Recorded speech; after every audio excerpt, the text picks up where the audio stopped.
One of the things that's come forward as we look into the TEFL framework and starting to get into learning design is sometimes sort of some angst I see in teachers about what you mean that I have to do explicit instruction where I may want to do something much more open-ended. Or the other thing I find is sometimes people will be saying, oh, you mean I can't do explicit instruction?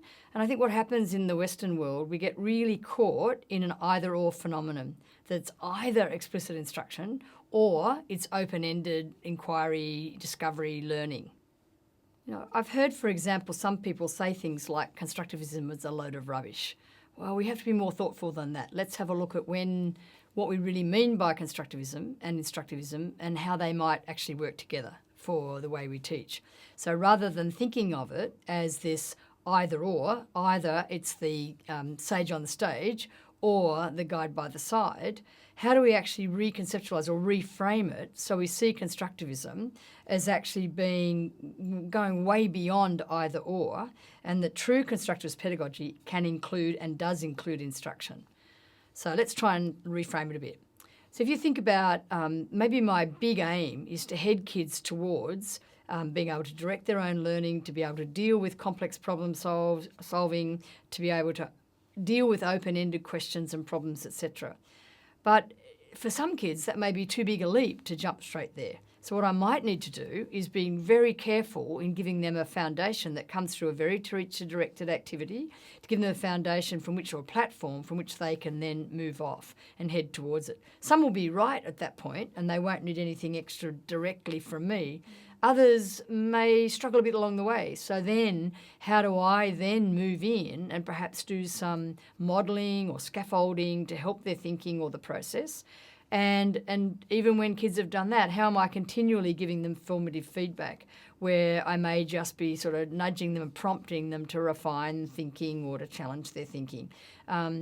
So for me, it's not the either or. They're a very nested set of strategies that move up and down the spectrum from direct instruction right the way through to open-ended guide by the side type of action on my part. If we really understand the essence of constructivism, we can get away from the pendulum swings from either its explicit instruction or its open-ended inquiry. We've actually got to start to think about it more deeply. So for me, I really consider that you can't actually develop meaning yourself through instruction. You've actually got to create that meaning yourself. You've actually got to construct your own meaning. That's what the essence of constructivism is. But that doesn't mean you have to be left alone to do it. Our role as the educator is to be skillful in using strategies that help people towards that understanding through the way that we move up and down that repertoire. And so what's going to help me do that? What's going to direct my approach?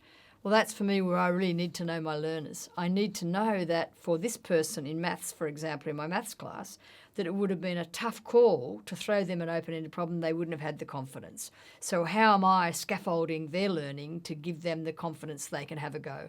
And how do I stand by to nudge at critical points to keep helping them along towards gaining their success? So in addition to knowing the learners, those who love a big challenge and don't want me involved in nudging them and prompting them, but it'll come to me in their own terms, in addition to that, there's also being really clear about what it is that I'm wanting them to learn and what's happening heading towards that sort of learning. The exact sort of the quality of the learning, I guess, and how am I prompting that? So that's another thing I've got to think about. And constantly, obviously, being responsive to what's happening in front of me. But see, the question for me, though, is largely, I don't think I can actually work in a constructivist way without involving the kids. Because if I don't ask them what they're struggling with or where they need help, how am I going to know? I'm just second guessing as to whether they're making the meaning. So, how am I helping them help me in being responsive and nudging where I need to, or direct instruction where they need it, or leaving them alone when they need it? So having a partnership with them in coming to that is really, really important as well. It's all about formative assessment, really watching closely and engaging them in that as well.